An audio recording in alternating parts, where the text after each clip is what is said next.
The following weeks were a haze of fear and vigilance for Thomas Arledge. Every sound outside his home made him flinch. Every unexpected knock on the door, every shadow that moved across the street, reminded him that Madeline's presence lingered like a phantom. The police had taken precautions, increased surveillance, and assured him that she could not leave her holding cell without strict monitoring. Yet Thomas could not shake the gnawing feeling that she was still in control. Started subtly. A newspaper left on his doorstep with an article about a minor local theft. Folded just so, with a faint pencil mark in the margin, a symbol he recognized from their past arguments. A package arrived with no return address, containing nothing but a photograph of him and Nicholas laughing at a summer festival months earlier.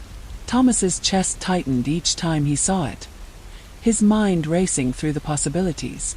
She was watching, plotting, and he was powerless to stop her. The legal proceedings loomed, the court date stretching out like a thread he could not escape. Madeline had chosen to represent herself, a decision that confounded the prosecutors and captivated the media. Her calm composure in the courtroom was unsettling. She spoke with confidence, dissecting evidence and witnesses' testimonies with surgical precision. Every time she smiled, even faintly, Thomas felt as though he were staring at the edge of a knife, sharp and cold. Madeline's ability to manipulate perception was unrivaled. She twisted narratives, planted subtle lies, and redefined truths to suit her story. Witnesses who believed they remembered events clearly were left doubting their own memories. Prosecutors struggled to contain her theatrics, realizing that her brilliance lay not just in the crimes themselves, but in the psychological warfare she waged on everyone around her. Meanwhile, Thomas attempted to reclaim his life, though every effort was met with reminders of her omnipresence. Nicholas, bewildered by the chain of events, kept his distance, unsure whether he had been a pawn or a partner in Madeline's manipulations. Friends advised Thomas to move, to escape the oppressive atmosphere, but he could not. Every familiar street, every corner of Portland, held echoes of the woman who had infiltrated his reality so completely. One evening, Detective Claire Dawson, the lead investigator on the case, called Thomas in a hushed voice. "We found something," she said, and Thomas felt his stomach knot. He drove immediately to the precinct, adrenaline pumping through his veins. Inside, Dawson showed him a series of digital files and photographs recovered from a secret location Madeline had used before her arrest. There were calendars, maps, and coded notes detailing her movements, meticulously tracking Nicholas, Thomas, and even minor acquaintances. Each detail painted a portrait of a woman obsessed, a mind consumed with control and the creation of chaos. "She planned everything," Dawson said quietly. "Months before she tried to kill you, she was already constructing her narrative. Every trip, every meeting, every coincidence. It was orchestrated." Thomas felt the weight of every moment he had endured crash down on him. The fear, the paranoia, the moments when he questioned his own sanity. All of it had been by design. Madeline had engineered an existence in which he could never feel safe, never trust, never escape. Then came the courtroom climax. Madeline's trial for Lydia Monroe's murder began with intense media coverage. She walked into the courtroom with the same calm precision she displayed throughout her life, her subtle smile intact, her eyes gleaming with a cold intelligence. She cross-examined witnesses, challenged the evidence, and made statements that left the judge momentarily speechless. Thomas watched from the gallery, his body tense, his heart hammering. Every word, every gesture reminded him of the horror he had lived through.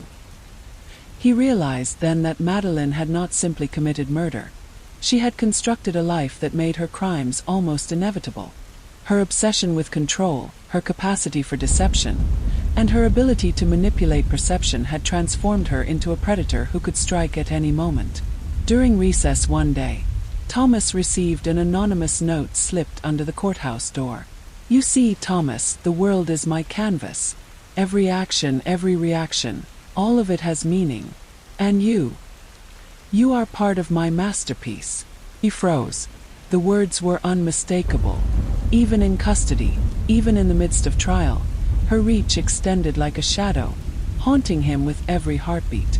The trial continued, and witnesses testified to Madeline's stalking, her manipulations, and her elaborate schemes to monitor Nicholas and her husband. Detectives revealed her use of travel schedules, coded notes, and digital surveillance to stay one step ahead. The courtroom gasped as evidence of her obsession and meticulous planning was presented, a chilling reminder of her intelligence and ruthlessness. Despite the overwhelming evidence, Madeline remained unflinching.